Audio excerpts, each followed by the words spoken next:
আল্লাহ বলে ডাক রে বান্দা, এ আল্লাহ বলে ডাক, আল্লাহ বলে ডাক রে বান্দা, আল্লাহ বলে এরই ফাজ করুনি আজ করকুম, এটাই ফাজ করুনি আজ করকুম। আল্লাহ বলে ডাক রে বান্দা, আল্লাহ বলে ডাক, ও আল্লাহ বলে ডাক রে বান্দা, আল্লাহ বলে ডাক। ও তারে ডাকতে পারলে তোর জীবনের গুনাহ হবে মাফ, ও তোরে ডাকতে পারলে তোর জীবনের গুনাহ হবে মাফ। আল্লাহ বলে ডাক রে বান্দা, আল্লাহ বলে ডাক। যখন তুমি ছোট ছিলা দাঁত ছিল না মুখে, ঠিক না বেঠিক ভাই? আমাদের মুখে দাঁত ছিল ছোট অবস্থায়, হ্যাঁ? কবি বলছেন যখন তুমি ছোট ছিলা দাঁত ছিল না মুখে, আর তরল খাবার আল্লাহ তাআলা দিলেন তোমার মা জননীর বুকে, ভাইয়া মা জননীর বুকে। না মমতা ব্যানার্জি মনে হয় খাদ্য সুরক্ষার কার্ড বানিয়ে দিয়েছিল নাকি ভাই?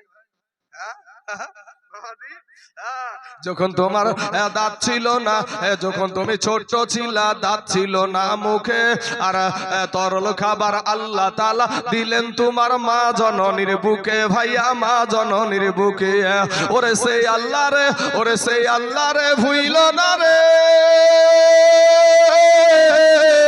সেই আল্লাহ রে ভুইল না রে, জীবন যাকার থাক। আল্লাহ বলে ডাক রে বান্দা, আল্লাহ বলে ডাক। ও তারে ডাকতে পারলে তোর জীবনের গুনাহ হবে মাফ, ও তারে ডাকতে পারলে তোর জীবনের গুনাহ হবে মাফ। আল্লাহ বলে ডাক রে বান্দা, আল্লাহ বলে ডাক। যখন তোমার কেউ ছিল না তখন ছিল উনি, এখন তোমার সব হইয়াছে পর হইয়াছে তিনি রে বাবা, পর হইয়াছে তিনি। যখন তোমার কেউ ছিল না তখন ছিলেন উনি। ও মুসলমান ভাইয়েরা, আপনি বলবেন যে কে কখন ছিল না? আপনি যখন আপনার মা জননীর গর্ভের ভিতরে ছিলেন গো বাপ, পৃথিবীর মুখ্যমন্ত্রী ভাবে নাই বাবা আপনি কি খেয়ে মায়ের পেটে বেঁচে থাকবেন, কোন প্রধানমন্ত্রী ভাবে নাই, কোন জজ ব্যারিস্টার এমপি এমএলএ কেউ ভাবে নাই আপনি কি খেয়ে বেঁচে থাকবেন মায়ের পেটে। আমার আল্লাহ বলে বান্দা রে, তোকে বানাতে গিয়ে আমি চারটা কসম কেটেছি, জোরে বলেন না সুবহানাল্লাহ। ওয়াতিন ওয়াযাইতুন ওয়াতুর সিনিন ওয়া হাযাল বালাদিল আমিন। আমার আল্লাহ চারটা জিনিসের কসম খেয়ে বলছে বান্দারে তুই আশরাফুল মাখলুকাত, জোরে বলেন না সুবহানাল্লাহ। চারটা জিনিসের কসম কেটে বলছে হে মুসলমান, ওই আল্লাহ আপনাকে মায়ের পেটে আপনাকে পাঠাইয়া দিবে, আপনি মায়ের পেটে কিভাবে সুরক্ষিত থাকবেন পৃথিবীর কেউ ভাবে নাই বাবা। আমার আল্লাহ বলে বান্দারে আমি তোর আল্লাহ তোকে দুনিয়ার জমিনে পাঠাইয়া দিব, কিন্তু বান্দারে মায়ের পেটে কি খেয়ে বেঁচে থাকবি কেউ না ভাবলে আমি তোর আল্লাহ ভেবে রেখেছি। একবার চিৎকার মেরে বলেন না ভাইয়ের আমার সুবহানাল্লাহ। এ মুসলমান, আমরা যারা বিবাহিত পুরুষ আছি তারা আমরা জানি রে বাবা আমাদের বিবির প্রত্যেক মাসে মাসে একটা অসুখ হয়, ঠিক না বেঠিক ভাই?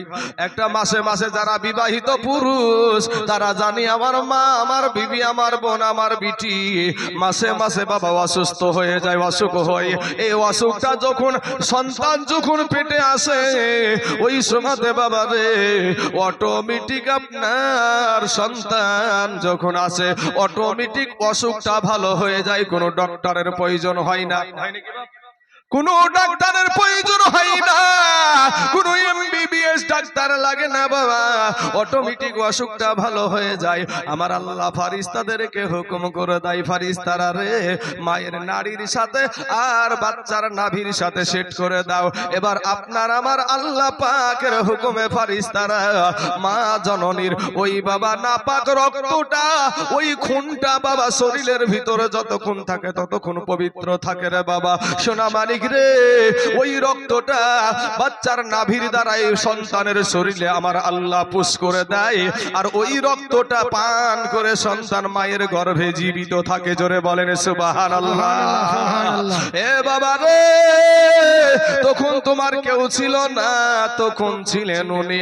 আবার যখন দুনিয়াতে আপনি আসলেন এমন সময়তে আমার আল্লাহ বলে বান্দারে তুই তো মোটা খাবার খেতে পারবি না, আমি তোর আল্লাহ, আমি তোর রব। আমি হিন্দুদেরকেও খাবার দিই, খ্রিস্টানদেরকেও খাবার দিই, মুসলমানদেরকেও খাবার দিই, সবার জন্য বাতাস দিই রে। আমি বড় দয়ালু। আমার আল্লাহর নাম হলো রহমান, আমার আল্লাহর নাম রহিম, আমার আল্লাহর নাম গফফার, আমার আল্লাহর নাম সত্তার।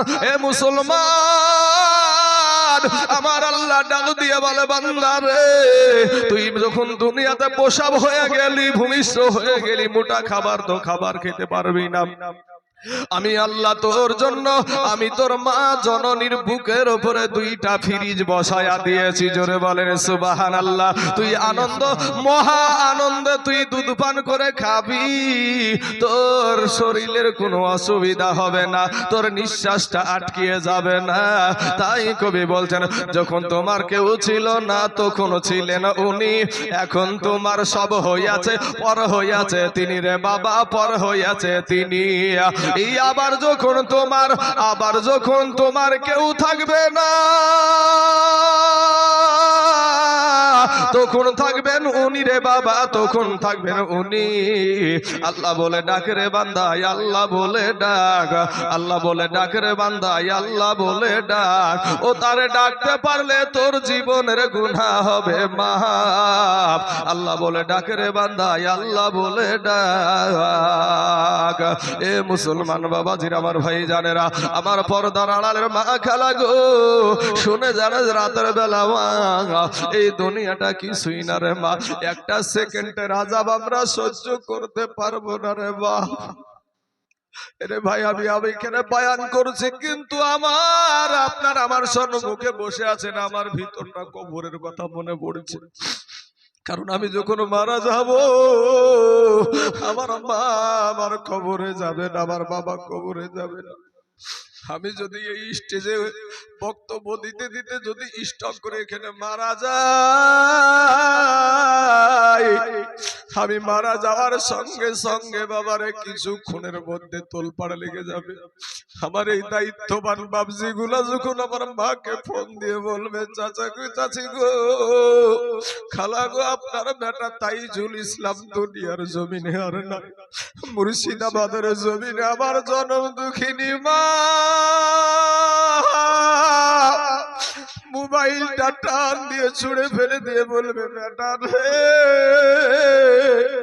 আমার চোখের সামনে তুই চলে গেলি, আমি কেমন করে সহ্য করবো রে বেটা। কাকে আর বেটা বলে ডাকবো, কে আর মা বলে ডাকবে? রাত্রি 1টা 2টো 3টের সময় কে এসে মা বলে ডাকবে রে বেটা?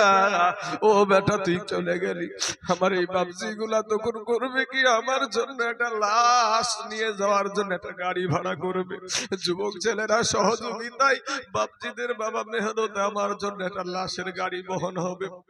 ওই লাশের গাড়িখানা যখন আমার এই বাবজিরা নিয়ে আমার দেশে পৌঁছাবে রে বাবা, আমার রাস্তার 2 পাশ দিয়ে মানুষ দাঁড়ায়া থাকবে। আমাদের দেশে একটা বক্তা ছিল, দুনিয়া থেকে বিদায় হয়ে গেল, আমাকে দেখার জন্য সবাই পাগল।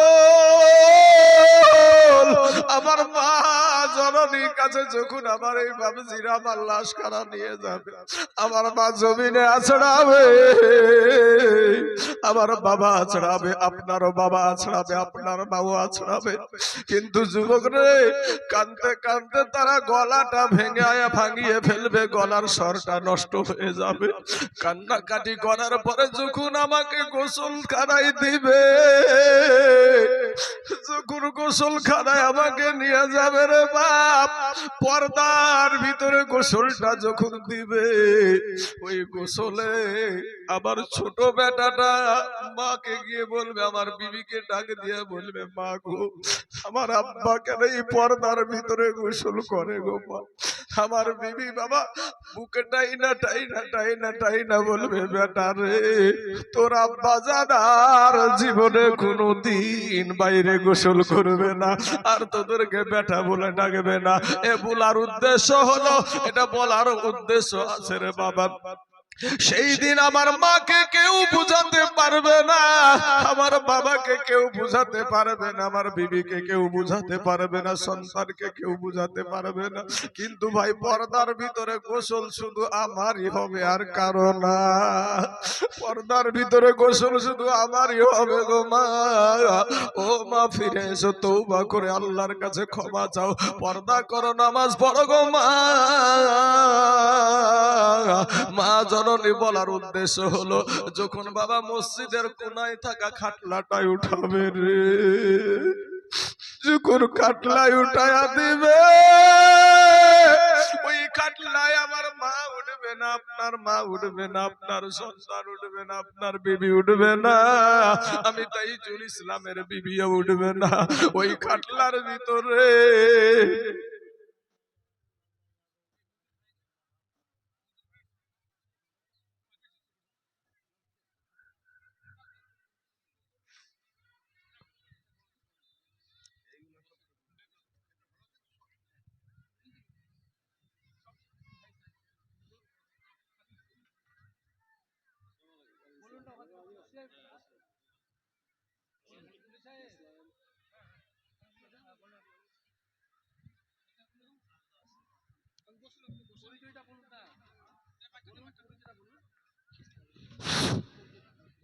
আসসালামু আলাইকুম। আমাদের হরিরামপুরের বিধায়ক ক্রেতা সুরক্ষা মন্ত্রীর মাননীয় শ্রী বিপ্লব মিত্র মহাশয়, তার ভাই, তিনি আসার কথা ছিল, তার ভাই আমাদের মঞ্চে উপস্থিত হয়েছে, আমরা বরণ করে নিচ্ছি। আমাদের মেম্বার আব্দুল গফুর, তিনি আমাদের মন্ত্রী সাহেব ভাইকে বরণ করে নিচ্ছে।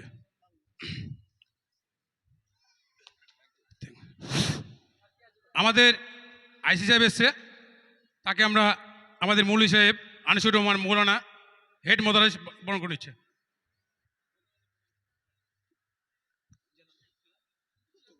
আমাদের রফিউল ইসলাম জেলার পূর্ত কর্মাধ্যক্ষ, তাকে আমরা মঞ্চে বরণ করে নিচ্ছি। আমাদের ব্লক প্রেসিডেন্ট ইয়াসিন আলী মহাশয়, তাদেরকে আমরা বরণ করে নিচ্ছি। আমাদের প্রধান সদুলদা বেলাল বরণ করে নাও। একটু বলবেন না আপনি একটু। বক্তা সাহেব, আপনার কাছে প্রথমত সভাপতি সাহেব 1 মিনিট খালি বলার জন্য আমরা অনুমতি দিচ্ছি। সবাইকে আসসালামু আলাইকুম, সবাইকে নমস্কার। আমি মন্ত্রী বিপ্লব মিত্রের প্রতিনিধি হয়ে এসেছি। উনি একটা বিশেষ কাজে আটকা পড়ে গেছেন, মুখ্যমন্ত্রী ভিসি করছে। আমি আপনাদের কাছে ছুটে এসেছি। আমি চাই আমরা ধর্ম যেটা কথা হয়, আপনাদের এখানে আলোচনা হচ্ছে, আমি খুব ডিস্টার্ব করে আপনাদের যে অসুবিধায় ফেলতে চাই না। আমি দু একটা কথা বলতে চাই। আমাকে মন্ত্রী বলে পাঠিয়েছে, আপনাদের যে অনুষ্ঠান হচ্ছে আমরা সব সময় তার পাশে আছি। ধর্ম, যে যার ধর্ম নিয়ে পশ্চিমবাংলায় আমরা একসাথে থাকতে চাই, মানুষের পাশে থাকতে চাই, মানুষের সেবা। যেন একটা কথা বলে আমাদের, জীবে প্রেম করে যেইজন সেইজন সেবিষী ঈশ্বর।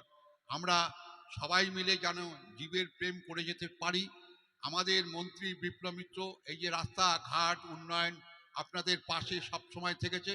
আমাদের মমতাময়ী মা মমতা ব্যানার্জির আদর্শে আমরা উদ্বুদ্ধ। আজকে আমরা সবাই মিলে যাতে একসাথে এই সমাজে থাকতে চাই, সেই জন্য সবাইকে আমি আর বিশেষ সময় না নিয়ে ধন্যবাদ জানিয়ে, আমি আমার নমস্কার জানিয়ে, সালাম জানিয়ে আমি আমার বক্তব্য শেষ করছি। ধন্যবাদ আমাদের দাদাকে।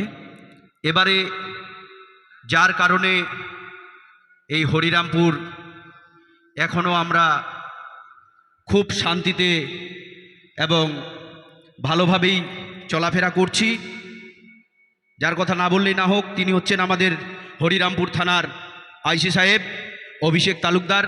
ওনাকে আমি কিছু বলার জন্য অনুরোধ করছি। সবাইকে আমাদের থানার তরফ থেকে সবাইকে সালাম আলাইকুম জানালাম। সবাই খুব সুষ্ঠুভাবে অনুষ্ঠানটা সম্পূর্ণ হোক এই আমরা প্রত্যাশা রাখি। বেশি সময় নষ্ট করব না, খুব সুন্দরভাবে ধর্মীয় অনুষ্ঠানটা হোক। আমাদের পুলিশ থাকবে।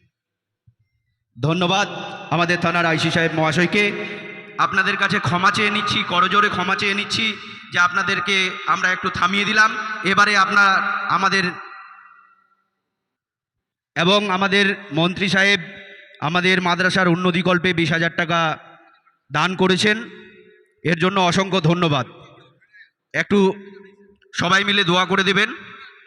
আমি এবার আমাদের বক্তাকে একটু ক্ষমা চেয়ে নিয়ে বলছি, আপনি আমাদেরকে একটু ক্ষমা করবেন, আপনাকে মাঝখানে আমরা দাঁড় করিয়ে দিয়েছি, আপনি এবার আপনার কার্যক্রম শুরু করতে পারেন। নারায় তাকবীর, নারায় তাকবীর, নারায় হায়দারি। উত্তর মুস্কিপুর মাদ্রাসা। আল্লাহুম্মা সাল্লি আলা মাওলানা মুহাম্মাদ ওয়া আলা আলি সাইয়্যিদিনা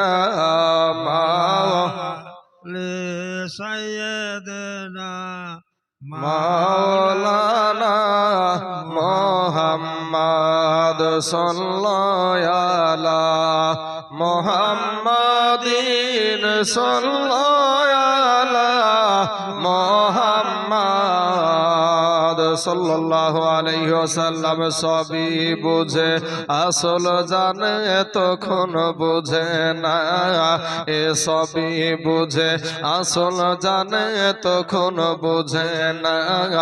এ স্বার্থের হানি হলে কিন্তু কম করে না, এ স্বার্থের হানি হলে কিন্তু কম করে না।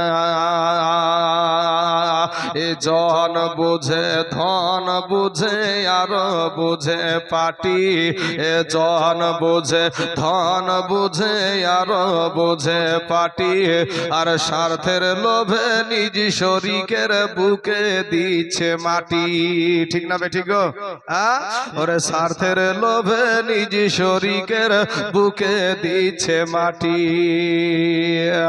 এসবই বুঝে আসল জানে তখন বুঝে না, এ স্বার্থের হানি হলে কিন্তু কম করে না। আজ গোটা লকডাউন হয়ে যাবে ভাই, একটু সবুর করেন। এখনো আমি সেই জায়গাতে পৌঁছাইনি, গোটা লকডাউন করে ফেলবো, জায়গা মানুষকে দিতে পারবে না। আমি কাউকে গালি দিয়ে কথা বলছি ভাই, আমি কাউকে আঘাত দিয়ে কথা বলছি, গালির প্রয়োজন নাই। গালি দেওয়া আমার নাবির আদর্শ না, কথা ঠিক না বেঠিক গো? হ্যাঁ, কাউকে গালি দেওয়া, কষ্ট দেওয়া, আঘাত দেওয়া আমার নাবির আদর্শ না। আমি এতক্ষণ পর্যন্ত যে কথাগুলো বলেছি, বলেন মানুষের দিল নরম হওয়া কথা না, কথা না রে ভাই? হ্যাঁ, মানুষের দিল নরম হওয়া কথা। হ্যাঁ বাবাজি, আমার সোনা মানিকের, আমার ভাই জানেরা, আমার মা খালারা, আবার আপনারা চলে যাবেন নাকি? সব চালিয়ে যাবেন নাকি? আগে তো দিচ্ছেন, আমি যখন চাহাবো তখন হরমন হরমন করে সবাই দিবেন দিনি, তাইলে আমি দোয়া করবো একসাথে। হ্যাঁ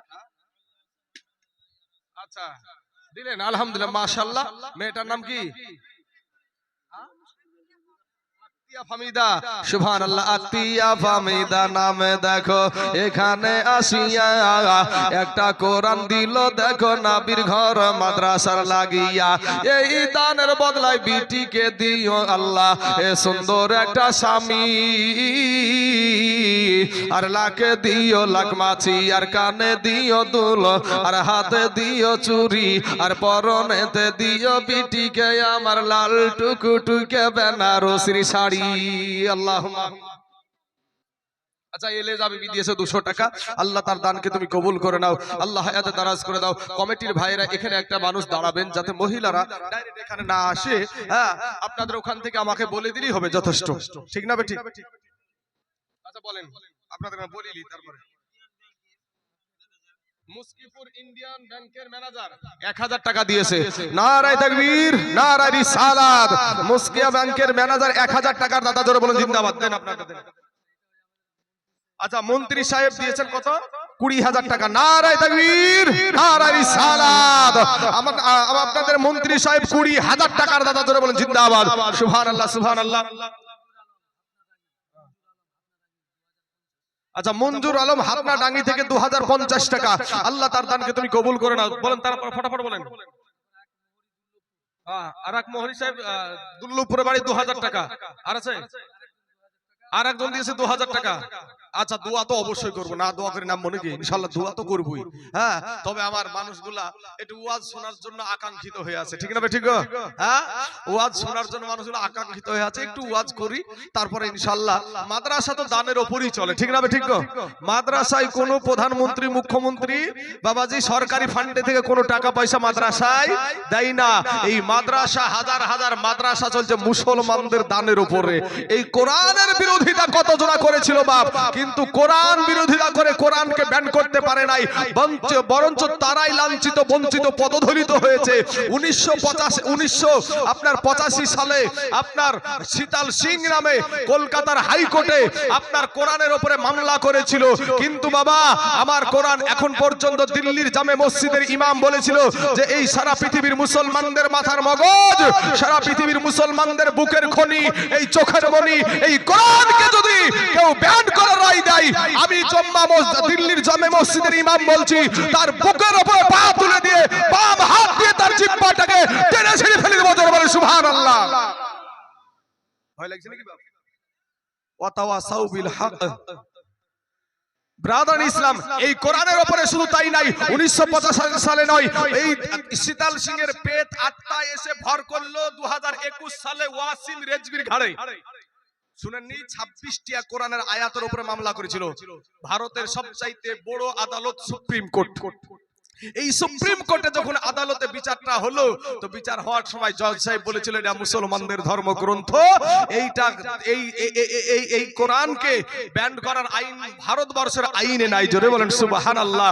বলেছিল এই ওয়াসিম সরকার শোন, একটা জাতির উপরে তুই যখন আঘাত হানিছিস, কারণ কোরআন হচ্ছে আমাদের বুকের খনি, কথা ঠিক না বে ঠিক? কোরআন হলো আমাদের চোখের মনি, মাথার মগজ। এই কোরআনের বিরুদ্ধে যারা কথা বলবে তাদেরকে ছেড়ে দেবো নাকি? ছেড়ে দেবো? লাড়ু খাওয়াবো, লাড়ু, বুঝেন না বাবাজি আমার সোনা ভাই? আমাদের কোরআনে নাকি বলা আছে এই কিছু বদমাইশ উঠেছে, বুঝতেছেন না? আগাছা আমাদের কোরআনকে বলছে যে যেখানে পাবা সেখানেই কোরআন হত্যা করো। কোরআন হচ্ছে আটলান্টিক মহাসাগর, সেই কোরআনকে আটলান্টিক মহাসাগরের নিচে যেতে ভাই সময় লাগে 10 মিনিট। কথার কথা এটা বোঝানোর জন্য বলছি যে কোরআন আপনার আটলান্টিক মহাসাগরের নিচে যেতে সময় লাগে 10 মিনিট। এখন ওই নিচে গিয়ে আপনার হীরা মণি মুক্তা পাওয়া যাবে। তো এখন নিচে যেতে লাগবে কয় মিনিট? 10 মিনিট। তো এবার এটা বোঝানোর জন্য বলছি আমি। তো এবার আমি যদি তাইজুল ইসলাম গিয়ে ভাই, তাইজুল ইসলাম আমি যদি যাই ওই আটলান্টিক মহাসাগরে লাখটাকে চেপে ধরে তুলে মারলাম ডুব, যেতে সময় লাগবে 10 মিনিট, আসতে সময় লাগবে 10 মিনিট, 20 মিনিট। আমি বেঁচে থাকবো না পটল তুলবো গো? পটল তুলবো, কারণ এই আটলান্টিক মহাসাগরের নিচে যেতে হলে ডুবুরি সাজতে হবে, ঠিক না ঠিক? আমার মতন তাইজুল ইসলাম লাখ ধরে যখন ডুব মারবো, ও ডুব মারাই সারা আর জীবিত উঠতে হবে না। তো কোরআন হলো আটলান্টিক মহাসাগরের চাইতে গভীর, সেই কোরআনকে যদি ব্যাখ্যা করতে হয় সেই জ্ঞানের দরকার আছে। কোন গানিয়া এই কাজ করতে পারবে না, কোন গান করা মাল বলছে, দেখছেন না গান করা মাল। হ্যাঁ বাবাজি, কোরআনের বিরুদ্ধে কথা বলবে আমাকে চুপ হয়ে থাকতে হবে। যার নাম হলো ওয়াসিম সরকার, ওর কোনো নাই দরকার আমাদের দেশে বিজেপি নেতা একটা। এদেরই পেতাত্তা বাবাজি, এদেরই পেতাত্তা আরো অনেক রয়েছে। কোরআনকে ব্যান করার চেষ্টা করেছিল, কিন্তু কোরআন হলো আল্লাহর কালাম, কোরআনের হেফাজতকারী হলো আমার আল্লাহ। এই কোরআন আগেও ছিল, আছে, আগামীতেও থাকবে। জোরে বলেন ইনশাআল্লাহ। হাত উঠিয়ে বলেন ইনশাআল্লাহ। আয় সকলে হাত উঠিয়ে বলেন ইনশাআল্লাহ। কোরআনের জন্য আমরা জীবন দিতে রাজি আছি তো ইনশাআল্লাহ? জোরে বলুন। অনেকে হাত উঠালো না, এরা ভাবছে ভাই আমি খুব চালাক। অনেকে হাত তুললেন না, চালাক। এক মুড়ল, মুড়ল বুঝেন আপনারা, বিচার টিচার করে। এই মুড়ল গেলছে ভাই পায়খানা ফিরতে। তা আমাদের দেশে এখন ঘরে ঘরে টয়লেট হয়েছে, নাকি গেছে স্যার? ঘরে ঘরে টয়লেট হয়েছে। আগে কিন্তু টয়লেট ছিল না। কি করতেন আপনারা? কি করতেন? বদনা থেকে পানি নিয়ে, হ্যাঁ বদনা থেকে পানি নিয়ে মাঠে চলে যেত। মাঠে যাইয়া বাবাজি আরাম, মাঠের বাতাস আরাম করে বাবাজি বিড়ির টান আর পায়খানা ফেরা, বুঝতে পারছেন না?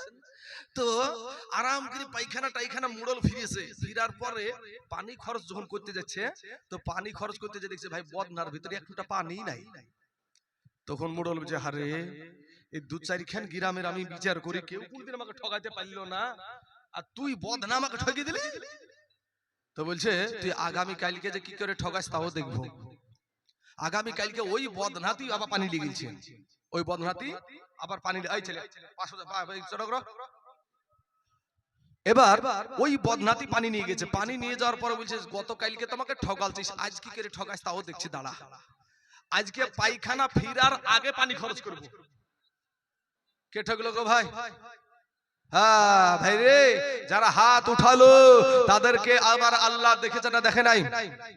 দেখেছে না দেখে নাই? দেখেছে, দেখেছে। আল্লাহর ফারিস্তারা দেখেছে না দেখে নাই? দেখেছে, সাক্ষী হয়েছে না হয় নাই? হয়েছে। যারা হাত উঠালো তারা জিতলো, আর যারা হাত নামিয়ে তা রাখলো তারা হারলো। ও মুসলমান, হাতটা তুলতেও তোমার খুব তোমার ব্যথা লাগে।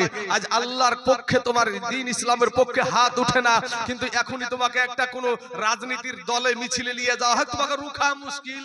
আগে আমার এই চাচারা ভোট করেছে তো কঞ্চিতে, বাবাজি কঞ্চি বুঝেন আপনারা? বাসের থেকে যেটা বের হয় ওটাকে আমরা কঞ্চি বলি, হ্যাঁ আপনারা বলেন তো। ওই কঞ্চিতে আমার এই চাচারা যখন ভোট করেছে তো কঞ্চিতে পতাকা বাঁধতো, আর এখন এরকম লাঠি দিয়ে বাঁধছে। এই লাঠি দিয়ে বাবাজি পতাকা উড়ে নেওয়া হবে, কাউকে সাইজ করা হবে। ঠিক না ঠিক? এই তো এখনকার রাজনীতি। ব্রাদার ইসলাম মুআজ্জাজ সামিঈন কিরাম, আমার ভাই জানেরা, আমি আপনাদেরকে বলবো ভাই, আমরা নবীর আদর্শকে মানা মানুষ।